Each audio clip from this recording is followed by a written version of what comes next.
कीरति गाऊं शिवा के बिहारी तेरी, कीरति गाऊं, कीरति गाऊं प्यारे तुमको मनाऊं, कीरति गाऊं प्यारे तुमको मनाऊं, शिवा के बिहारी तेरी कीरति गाऊं, हे गिरिधर तेरी कीरति गाऊं।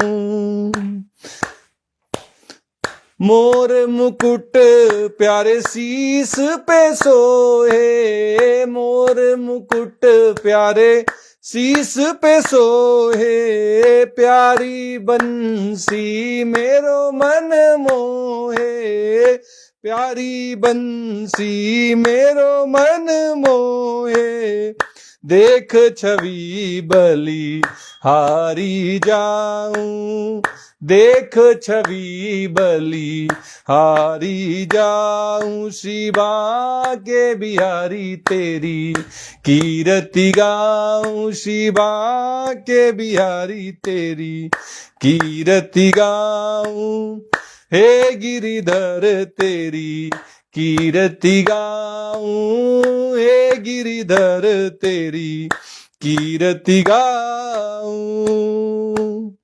चरणों से निकली है गंगा प्यारी, चरणों से निकली है गंगा प्यारी, जिसने सारी दुनिया तारी, जिसने सारी दुनिया तारी, उन चरणों के मैं दर्शन पाऊं, उन चरणों के मैं दर्शन पाऊं, शिवा के बिहारी तेरी कीरति गाऊं, बाके बिहारी तेरी कीरति गाऊं, हे गिरिधर तेरी कीरति गाऊं, हे गिरिधर तेरी कीरति गाऊं। नाथ अनाथ के नाथ आप हो, नाथ अनाथ के नाथ आप हो, सुख दुख जीवन प्यारे साथ आप हो, सुख दुख जीवन प्यारे साथ आप हो, हरि चरणों में मैं शीस झुकाऊं, हरि चरणों में मैं शीस झुकाऊं, शिवा के बिहारी तेरी कीरति गाऊं, शिवा के बिहारी तेरी कीरति गाऊं, हे गिरिधर तेरी कीरति गाऊं, हे गिरिधर तेरी कीरति गाऊं।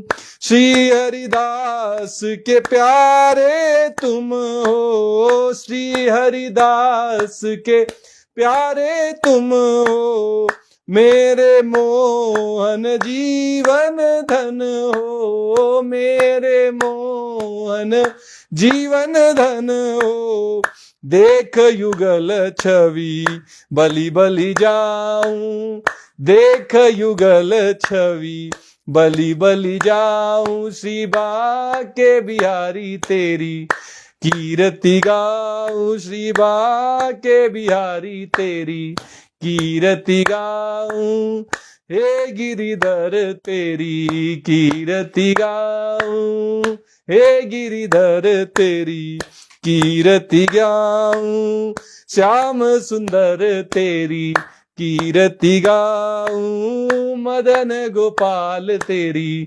कीरति गाऊं, राधा रमण तेरी कीरति गाऊं, राधा वल्लभ तेरी कीरति गाऊं, शिवा के बिहारी तेरी कीरति गाऊं, शिवा के बिहारी तेरी कीरति गाऊं।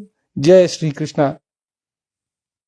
आज के इस श्रीमद् भागवत महात्म्य के सत्र में आप सबका स्वागत है।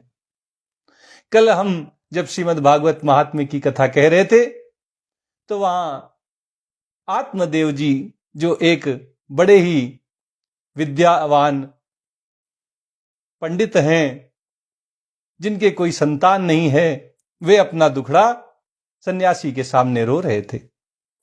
जब सन्यासी के सामने वे फूट फूट कर रोने लगे तो सन्यासी के अंदर करुणा उत्पन्न हो गई। और वो जो सन्यासी थे वो कोई सामान्य सन्यासी नहीं थे, बड़े विरले सन्यासी थे, बड़े महात्मा थे, योगनिष्ठ थे। उन्होंने आत्मदेव की माथे की लकीरों को देखकर सारा वृत्तांत जान लिया कि आत्मदेव के साथ क्या क्या घटना हुई है, क्यों उसे ऐसा संतान का सुख प्राप्त नहीं हो रहा है।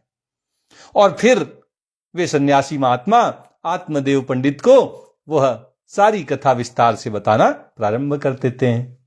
यतिरुवाच, सन्यासी कहते हैं, मुंचा ज्ञानम प्रजारूपम बलिष्ठा कर्मणो गति विवेकम तु समासाद्य त्यज संसार वासनाम।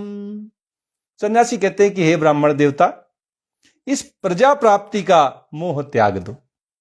संतान का सुख तुम्हारे भाग्य में नहीं है, इसको त्याग दो, इसकी इच्छा को त्याग दो। कर्म की गति बड़ी प्रबल है, विवेक का आश्रय लो और संसार की वासना को छोड़ दो। संसार से मुक्त होना है तो विवेक का सहारा लो। ये हम लोगों पर भी लागू होता है। हम संसार में रचे बसे हुए हैं। अगर हम सांसारिकता से पार होना चाहते हैं, आध्यात्मिक मार्ग में प्रगति करना चाहते हैं, तो हमारे लिए भी यही नियम है कि विवेक का आश्रय लेकर। विवेक क्या है? सही गलत का फैसला करने की जो हमारे अंदर सामर्थ्य है, यह हमारी जो बुद्धि की वृत्ति है, यह विवेक कहलाती है। विवेक का आश्रय लेकर, विवेक का सहारा लेकर हम संसारिकता से अपने आप को थोड़ा अलग कर सकते हैं, वैराग्य का रास्ता चुन सकते हैं। वो सन्यासी महात्मा ब्राह्मण देवता से कहते हैं, शृणु विप्र मया तेद्य प्रारब्धम तु विलोकितम सप्त जन्मावधि तव पुत्रो नैव च नैव च। सन्यासी कहते हैं कि हे विप्रवर, सुनो, मैंने इस समय तुम्हारा प्रारब्ध देख लिया है और यह निश्चय किया है कि 7 जन्म तक तुम्हारे कोई संतान किसी प्रकार नहीं हो सकती। कोई चांस नहीं है, कोई संतान प्राप्ति का उपाय तुम्हारे लिए नहीं है।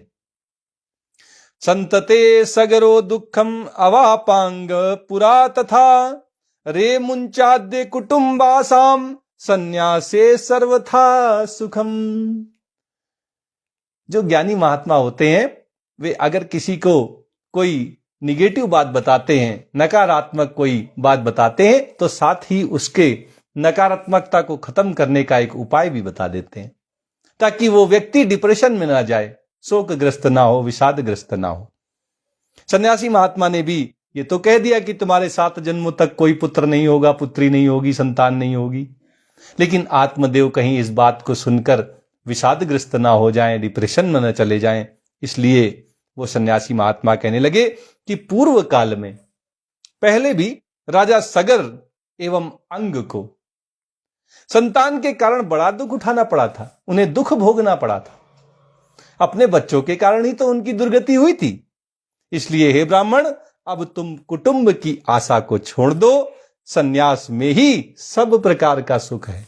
तुम भी सन्यास ले लो, ये कुटुंब की आशा न रखो, क्योंकि संतान तो 7 जन्मों तक नहीं होनी है। तुम्हारे लिए अच्छा रहेगा कि तुम सन्यास ले लो, सन्यास में बड़ा सुख है। लेकिन ब्राह्मण देवता को तो पुत्र की इच्छा है, संतान की इच्छा है, और ऐसे में अगर कोई संतान के अतिरिक्त कोई भी उपाय उन्हें बता दे तो कैसे वो मानने वाले। तो ब्राह्मण उवाच, ब्राह्मण बोले, विवेकेन भवेत किम में पुत्रम देहि बलादपि नो चेत्य यजाम्यहम प्राणांस्त्वदग्रे शोक मूर्छितः। ब्राह्मण देवता कहते हैं कि महात्मा जी, विवेक से मेरा क्या होगा, ये बुद्धि विवेक मेरा क्या कर लेगा, मुझे तो पुत्र चाहिए। तो मुझे तो आप बलपूर्वक पुत्र दे दीजिए, नहीं तो मैं आपके सामने ही शोक मूर्छित होकर अपने प्राणों को त्याग दूंगा। एकदम अड़ गए कि देखो किसी भी प्रकार मुझे पुत्र चाहिए, अब आप आ गए हो मेरे जीवन में, योगनिष्ठ हो, बड़े सन्यासी हो, मैं तो आपको छोड़ूंगा नहीं। मुझे आप जैसे तैसे बलपूर्वक एक पुत्र दिलवा दो, और मेरी कोई इच्छा नहीं है, ये विवेक विवेक मेरे कोई काम नहीं आएगा, मुझे पुत्र चाहिए। और देते हो तो दे दो, और नहीं तो अभी आपके सामने मैं शोकाकुल होकर अपने प्राणों को त्याग देता हूं। ये जो अहिंसा है, ये तो बड़ी हिंसा है। अहिंसा का मार्ग भी कभी कभी बड़ी हिंसा का मार्ग बन जाता है। गांधी जी ने भी ऐसा ही अहिंसा का मार्ग निकाला था। कोई नई बात सुनेगा तो आमरण अनशन कर देंगे। ऐसा ही उपाय आत्मदेव भी दिखा रहे हैं। कह रहे हैं कि हे सन्यासी, या तो पुत्र दे दो, और नहीं तो अभी शोकग्रस्त होकर तुम्हारे सामने अपने प्राणों को त्याग दूंगा। अब मरता क्या ना करता। पुत्रादि सुख हीनोयम संन्यासः शुष्क एव ही, गृहस्था सरसो लोके पुत्र पौत्र समन्वितः। वो ब्राह्मण कहते हैं आत्मदेव कि हे महात्मा जी, जिसमें पुत्र नहीं, स्त्री नहीं, इनका कोई सुख नहीं, ऐसा सन्यास तो सर्वथा नीरस होता है।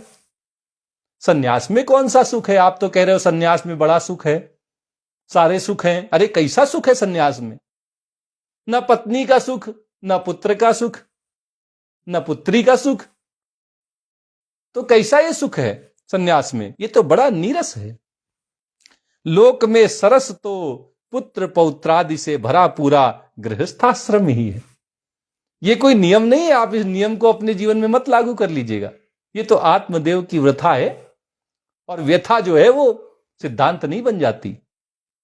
आत्मदेव संतान सुख से इतने ज्यादा चिपक गए हैं कि अब उनको संतान के अतिरिक्त और कुछ सुख दिखाई नहीं देता, और इसलिए वो कह रहे हैं कि सन्यास तो नीरस है, ना पुत्र होगा ना स्त्री होगी, तो कैसा सुख वहां? वास्तविक सुख तो आत्मदेव कह रहे हैं कि गृहस्थ आश्रम में है, जहां पुत्र होते हैं, पौत्र होते हैं, संतान परंपरा चलती रहती है, कौतूहल बना रहता है, चिल्ल पो चलती रहती है घर में, उसमें बड़ा सुख है। जिसके पास जो नहीं होता है उसको वो बड़ा अच्छा लगता है। जिनके घर में ज्यादा बच्चे हो जाते हैं वो कहते हैं अरे यार बड़ी चिल्ल पो मची हुई है, एक मिनट की शांति नहीं है। और जिनके यहां बच्चे नहीं है वो कहते हैं अरे ये शांति 2 कौड़ी की। बच्चे होते उछल कूद मचाते, थोड़ा हो हल्ला करते, तब जाके मजा आता। तो जिसके पास जो नहीं होता उसी में उसको सुख नजर आता है। इसलिए सुख जो है वो है नहीं, केवल बस आभास होता है जो नहीं है उसके प्रति। इति विप्राग्रहं दृष्ट्वा प्राब्रवीत तपोधनः, चित्रकेतुर्गतः कष्टम विधिलेख विमार्जनात्। जब वो ब्राह्मण देवता कहने लगे कि बलपूर्वक मुझे पुत्र दे दो, नहीं तो अपने प्राण त्याग दूंगा, तो महात्मा जी घबरा गए। उन्होंने कहा ये तो विधि संगत नहीं है। अगर भगवान का विधान है उसके खिलाफ कोई जाएगा तो उसको तो कष्ट उठाना पड़ेगा। अपनी इसी बात को वे सन्यासी महात्मा ब्राह्मण आत्मदेव को कहते हैं, बताते हुए कहते हैं कि ब्राह्मण का ऐसा आग्रह देखकर उन तपोधन ने कहा कि विधाता के लेख को मिटाने का हठ करने से राजा चित्रकेतु को बड़ा कष्ट उठाना पड़ा था। बड़ा कष्टमय जीवन हो गया था राजा चित्रकेतु का। क्यों? उन्होंने विधि के विधान को पलटने का दुस्साहस किया था। और इसलिए हे ब्राह्मण, अगर तुम भी विधि के विधान के विपरीत जाओगे तो तुम्हें भी बड़े कष्ट उठाने पड़ेंगे। ये मैं तुम्हें आगाह कर देता हूं।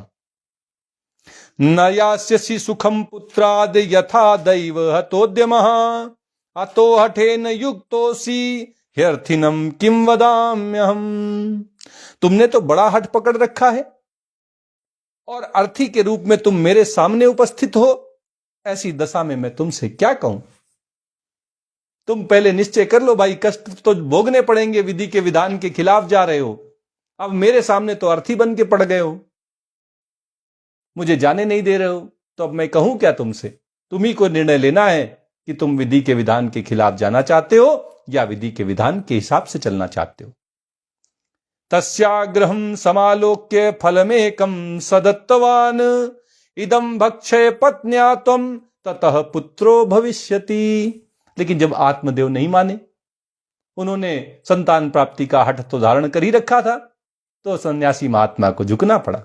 बोले ठीक है, तुम्हारी इच्छा है तो मैं तुम्हें एक फल देता हूं, तुम्हें अपना आग्रह तो छोड़ना नहीं है, तो मैं ही झुक जाता हूं, मैं एक तुम्हें फल देता हूं, इस फल को तुम अपनी पत्नी को खिला देना, इस फल को खाकर तुम्हारी पत्नी को एक पुत्र होगा।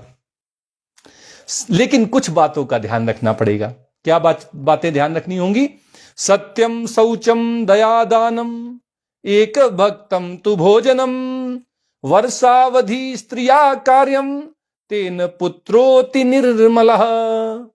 अगर इन बातों का ध्यान रखोगे तो एक निर्मल पुत्र उत्पन्न होगा। क्या? तुम्हारी स्त्री को 1 साल तक सत्य भाषण करना होगा, झूठ नहीं बोलना है, पवित्रता अंदर और बाहर की रखनी होगी, दया दान और एक समय ही अन्न खाने का नियम रखना होगा। सभी प्राणियों पर दया करनी होगी, दान करने होंगे और 1 साल तक केवल एक ही समय खाना खाएंगी। यदि वो ऐसा करेंगी तो बालक बहुत शुद्ध स्वभाव का होगा, निर्मल बालक उत्पन्न होगा। एव मुक्त्वा ययौ योगी विप्रस्तु गृहमागतः पत्न्याः पाणौ फलं दत्त्वा स्वयं यातस्तु कुत्रचित। जैसे ही फल दिया आत्मदेव को उन योगीराज ने, तो फिर वो योगीराज वहां से चल दिए और ब्राह्मण अपने घर लौट आए। वहां आकर आत्मदेव ने वह फल अपनी पत्नी धुंधुली को दे दिया और स्वयं कहीं चले गए। तरुणी कुटिला तस्य सख्यग्रे चारुरोदः अहो चिंता ममोत्पन्ना फलम चाहम न भक्षये। लेकिन उनकी जो स्त्री थी वो तो बड़ी कुटिल स्वभाव की थी। वो रो रो कर अपनी एक सखी के पास अपनी दुख दुखड़ा रोने लगी। अपनी सखी से कहने लगी कि हे सखी, मुझे तो बड़ी चिंता हो गई, मैं तो ये फल नहीं खाऊंगी। क्या चिंता हो गई उसकी सखी ने पूछा, तो कहने लगी फल भक्षेण गर्भा स्यात् गर्भेणो उदर वृद्धिता स्वल्प भक्षम ततो शक्ति गृह कार्यम कथम भवेत। जो धुंधुली पुत्र ना पाने के कुतर्क दे रही है, उनको अगर कोई स्त्री सुनेगी तो हंसते हंसते लोटपोट हो जाए। क्योंकि सभी स्त्रियां तो एक ना एक दिन मातृत्व सुख का अनुभव करती हैं, मां बनती हैं। वो ये तो नहीं सोचती कि क्या कष्ट होगा, क्योंकि ये उनके जीवन के बड़े सुख में पल होते हैं। माता बनने का सौभाग्य ये भगवान की असीम अनुकंपा के रूप में वो लोग लेती हैं। लेकिन अगर धुंधुली की कहानी कोई सुनेंगी तो कहेंगी, अरे भैया इतना कष्ट तो हमने सोचा ही नहीं था। क्योंकि धुंधुली तो क्या कह रही है कि अगर ये फल मैं खा लूंगी तो फल खाने से गर्भ ठहर जाएगा और गर्भ से मेरा पेट बढ़ जाएगा, पेट बढ़ जाएगा तो कुछ खाया पिया नहीं जाएगा और इससे मेरी शक्ति क्षीण हो जाएगी। जब खाऊंगी पीऊंगी नहीं तो कमजोर हो जाऊंगी, मेरी शक्ति कम हो जाएगी। तब बताओ घर का कामकाज कैसे चल पाएगा, ये मेरे घर का कामकाज कैसे हो पाएगा। दैवाद धाती व्रजेद ग्रामे पलायेत गर्भिणी कथम सुखवन्नी वसेद गर्भस्थम कुक्षे कथम उत्सृजेत। और कहती हैं कि अगर दैववश, अगर मान लो देवताओं की इच्छा हुई और कहीं गांव में डाकुओं का आक्रमण हो गया, गांव में डाकू आ गए, तो गर्भिणी स्त्री कैसे भागेगी? बड़ा कष्ट है। मैं तो गर्भवती रहूंगी, मैं कैसे भाग पाऊंगी अगर गांव में डाकू लुटेरे आ गए तो। और अगर ये सुखदेव जी की तरह गर्भ भी पेट में ही रह गया तो इसे बाहर कैसे निकाला जाएगा? सुखदेव जी तो बहुत सालों तक मां के गर्भ में थे, वो संसारिकता को देखकर बाहर ही नहीं आना चाहते थे। तो अगर सुखदेव जैसा मेरा गर्भ भी ठहर गया तो बाहर नहीं आया, तो फिर इसको बाहर निकालने के लिए क्या करें, कैसे निकलेगा, ये कैसे उपाय किया जाएगा? तिर्यक्चेदागतो गर्भस्तदा मे मरणं भवेत प्रसूतौ दारुणं दुःखम सुकुमारी कथम सहे।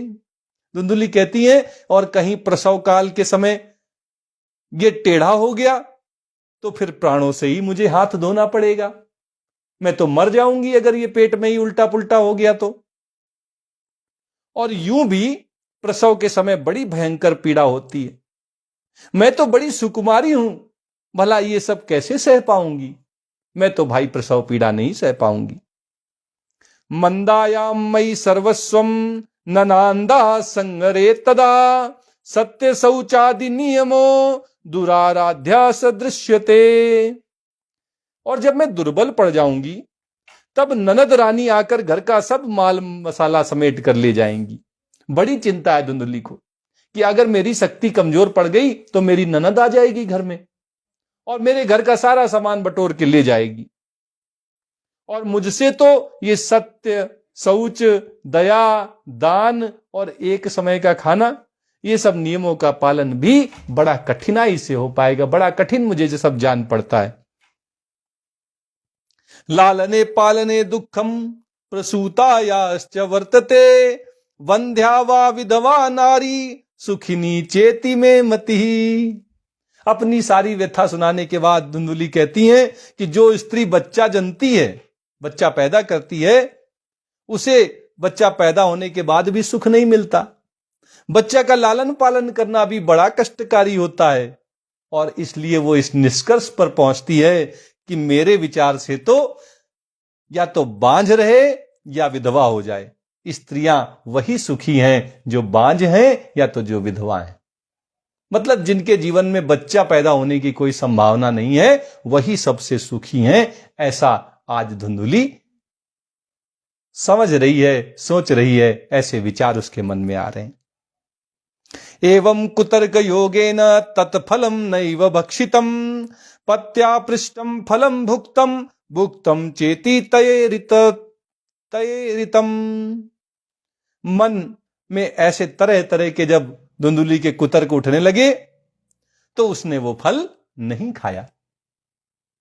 जो सन्यासी महात्मा ने फल दिया था कि इसको खाने से तुम्हारी स्त्री को पुत्र रत्न की प्राप्ति होगी, उनकी पत्नी ने वो फल नहीं खाया। और जब आत्मदेव आए और पूछा कि फल खा लिया, तो उसने, धुंधुली ने कह दिया कि हां हमने खा लिया। झूठ भी बोल गई, खाया भी नहीं और कह दिया कि हां खा लिया। उसके बाद क्या होता है, एकदा भगिनी तस्यास तदगृहं स्वेच्छया गता तदग्रे कथितम सर्वम चिंतेयम महती ही में। तभी एक दिन उनकी बहन अपने आप ही, धुंधुली की बहन जो थी वो उनके घर अपने आप बिना बुलाए आ गई। तब धुंधुली ने अपनी बहन से सारा वृत्तांत सुना के कहा कि मेरे मन में बड़ी चिंता है। दुर्बला तेन दुखेन यनुजे करवाणि किम साब्रवीन ममम गर्भोस्ति तम दास्यामि प्रसूतितः। मैं इस दुख के कारण दिनों दिन दुबली हो रही हूं, ऐसा धुंधुली अपनी बहन से कहती है कि मैं क्या करूं। तो उसकी बहन कहती है कि मेरे पेट में बच्चा है, मैं गर्भवती हूं, प्रसव होने पर वो बालक मैं तुम्हें दे दूंगी, लेकिन ऐसे नहीं दे दूंगी। तावत कालम सगर्भेव गुप्ता तिष्ठ गृहे सुखम वित्तम त्वं मत्पतेर्यक्ष सते दास्यति बालकम। ऐसे फ्री फोकट में मैं तुम्हें अपना बच्चा नहीं दूंगी। तुम तब तक अपने गर्भवती के समान अपने घर में गुप्त रूप से सुख से रहो, सबको बताए रखो कि तुम गर्भवती हो और सुखपूर्वक अपने घर में रहो, चिंता मत करो। तुम मेरे पति को कुछ धन दे देना और ऐसे फोकट में नहीं दूंगी। धुंधुली की बहन कहती है कि हम एक ऐसी युक्ति करेंगे कि जिससे सब लोग यही कहें कि इसका बालक 6 महीने में होकर मर गया। धुंधुली का नहीं, धुंधुली की बहन का।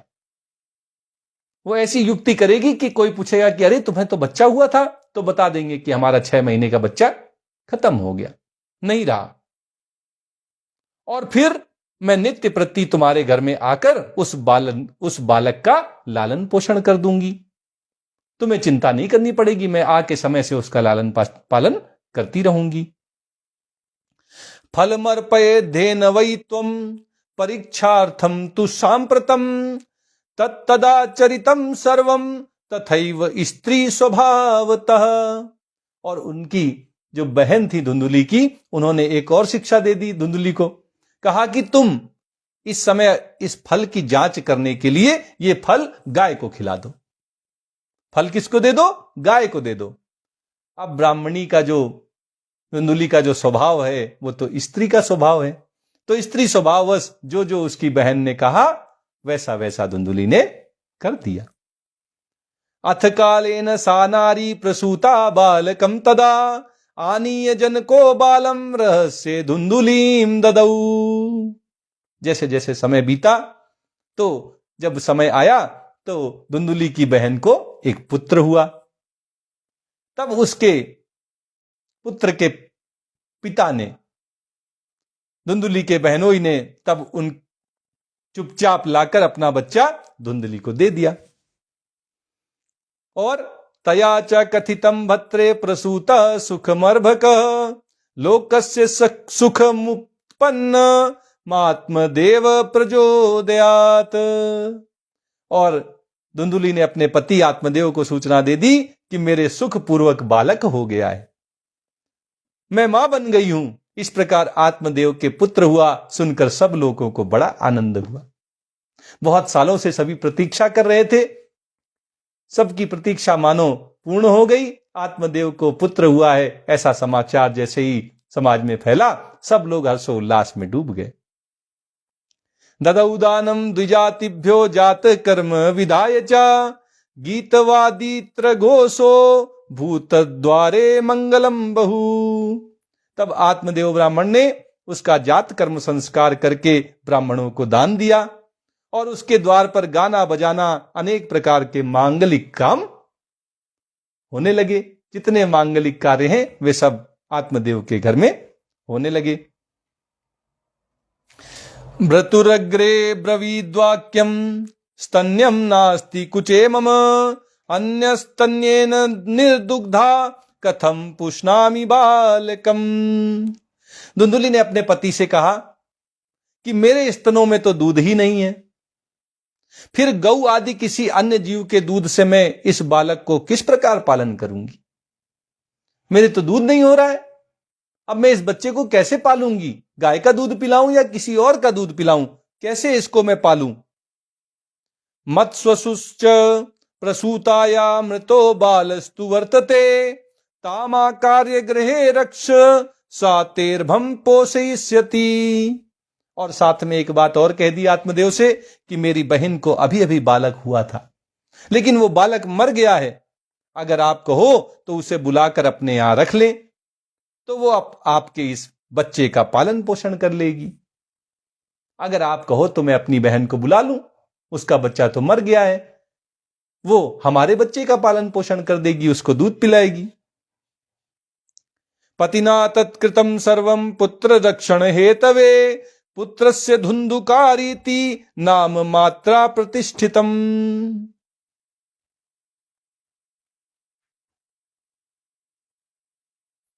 तब क्या हुआ कि अपने पुत्र की रक्षा के लिए पतिना तत्कृतम सर्वम पुत्र रक्षण हेतवे, तब आत्मदेव जी ने वो सब कुछ किया जैसा कि पुत्र की रक्षा के लिए कोई पिता करता। उन्होंने कह दिया ठीक है, अपनी बहन को बुला लो। माता धुंधुली है, उसने अपने पुत्र का नाम भी अपने नाम के आधार पर धुंधुकारी रख दिया। तो आत्मदेव और धुंधुली के पुत्र हुए धुंधुकारी। त्रिमासे निर्गते चाथ साधेनु सुसुवेर्भकम सर्वांग सुंदरम दिव्यम निर्मलम कनक प्रभम। अभी 3 महीने ही इस घटना को घटे थे कि आत्मदेव और धुंधुली के घर में धुंधुकारी नाम का पुत्र उत्पन्न हुआ था। तभी 3 महीने बीतने पर उस गाय के भी एक मनुष्याकार बालक उत्पन्न हुआ। गाय को भी एक बच्चा पैदा हुआ जो मनुष्य के आकार का था। कारण क्या था? क्योंकि धुंधुली ने गाय को वह फल दे दिया था, वह फल खिला दिया था जो सन्यासी महात्मा ने उनको पुत्र प्राप्ति के लिए दिया था। सन्यासी महात्मा के आशीर्वाद से गाय को भी मनुष्य के समान एक बच्चा हुआ। जैसा आदमियों का बच्चा होता है ऐसा ही बच्चा वहां हुआ। गाय को मनुष्याकार बच्चा हुआ। वह सर्वांग सुंदर था, बड़ा खूबसूरत बच्चा हुआ, दिव्य था, निर्मल था, और उसकी जो शारीरिक कांति थी वो सोने के समान थी, सोने जैसा दमक रहा था उसका शरीर। दृष्ट्वा प्रसन्नो विप्रस्तु संस्कारान स्वयमादधे मत्वाश्चर्यम जना सर्वे दिद्रक्षार्थम समागता। उसे देखकर ब्राह्मण देवता को बड़ा आनंद हुआ कि अहो भाग्य, हमारे घर में भी पुत्र हुआ और हमारी गाय को भी एक मनुष्याकार पुत्र हुआ। और उसने स्वयं ही उसके सब संस्कार किए। जब मनुष्याकार बच्चा हुआ तो जो अपने बच्चे के संस्कार उन्होंने किए थे वे सारे के सारे संस्कार उस गाय के बच्चे के भी किए। और जैसे ही लोगों तक ये समाचार पहुंचा तो सब लोगों को बड़ा आश्चर्य हुआ और वे गाय से जन्मे हुए उस बालक को देखने के लिए दौड़े दौड़े आए। भाग्योदयोधुना जात आत्मदेवस्य पश्यत धेनवा बालः प्रसूतस् तु देव रूपीति कौतुकम। और आपस में कानाफूसी करने लगे कि देखो भैया, अब आत्मदेव का कैसा भाग्य उदय हुआ है। भगवान जब देता है तो छप्पर फाड़ के देता है। आत्मदेव का भी एक बच्चा हुआ धुंधुली को, और गाय को भी एक बच्चा हो गया। दो दो बच्चे आत्मदेव के जीवन में आ गए। कैसा बढ़िया भाग्य उदय हुआ है। कैसे आश्चर्य की बात है कि गौ के भी, गाय के भी ऐसा दिव्य रूप बालक उत्पन्न हुआ है। सब बड़े आश्चर्यचकित थे। न ज्ञातम तद रहस्यम तु केनापि विधियोगतः गोकर्णम तम सुतम दृष्ट्वा गोकर्णम नाम चाकरोत। दैव योग से इस गुप्त रहस्य का किसी को भी पता न लगा। आत्मदेव ने उस बालक के गौ के समान, गाय के जैसे उसके कान थे, उनको देखकर उसका नाम गोकर्ण रख दिया। तो अब आत्मदेव के दो बेटे हो गए, धुंधुकारी और गोकर्ण। कियत कालेन तौ जातौ तरुणो तनयाबुभौ गोकर्ण पंडितो ज्ञानी धुंधुकारी महाखलः। जब कुछ समय बीता तो दोनों बालक वयस्क हो गए, जवान हो गए। उनमें जो गोकर्ण थे वो तो बड़े पंडित हुए, ज्ञानी हुए, लेकिन जो धुंधुकारी थे वो बड़े दुष्ट निकले। धुंधुकारी क्या क्या दुष्टता करते थे, आगे की ये कथा अब कल कही जाएगी। आइए श्रीमद् भागवत जी की आरती करते हुए आज के इस सत्र को यहीं संपन्न करते हैं।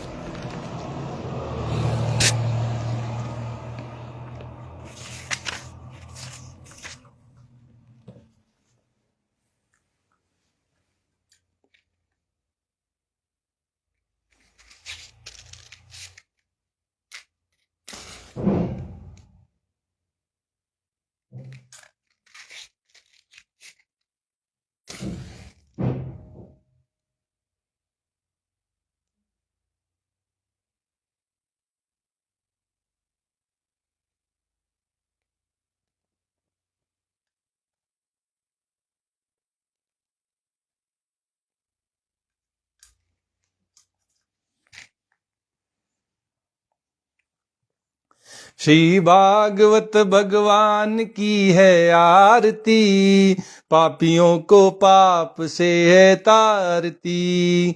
श्री भागवत भगवान की है आरती, पापियों को पाप से है तारती। ये अमर ग्रंथ, ये मुक्ति पंथ, ये पंचम वेद निराला, नव ज्योति जलाने वाला। ये अमर ग्रंथ, ये मुक्ति पंथ, ये पंचम वेद निराला, नव ज्योति जलाने वाला। हरि नाम यही, हरि धाम यही, हरि नाम यही, हरि धाम यही। यही जग मंगल की आरती, पापियों को पाप से है तारती। श्री भागवत भगवान की है आरती, पापियों को पाप से है तारती। ये शांति गीत पावन पुनीत, पापों को मिटाने वाला, हरि दर्श दिखाने वाला। ये शांति गीत पावन पुनीत, पापों को मिटाने वाला, हरि दर्श दिखाने वाला। ये सुख करनी ये दुख हरिणी, ये सुख करनी ये दुख हरिणी। श्री मधुसूदन की आरती, पापियों को पाप से है तारती। श्री भागवत भगवान की है आरती, पापियों को पाप से है तारती। ये मधुर बोल जग फंद खोल, सन्मार्ग दिखाने वाला, बिगड़ी को बनाने वाला। ये मधुर बोल जग फंद खोल, सन्मार्ग दिखाने वाला, बिगड़ी को बनाने वाला। श्री राम यही घनश्याम यही, श्री राम यही घनश्याम यही। यही प्रभु की महिमा की आरती, पापियों को पाप से है तारती। श्री भागवत भगवान की है आरती, पापियों को पाप से है तारती। श्री भागवत भगवान की है आरती, पापियों को पाप से है तारती।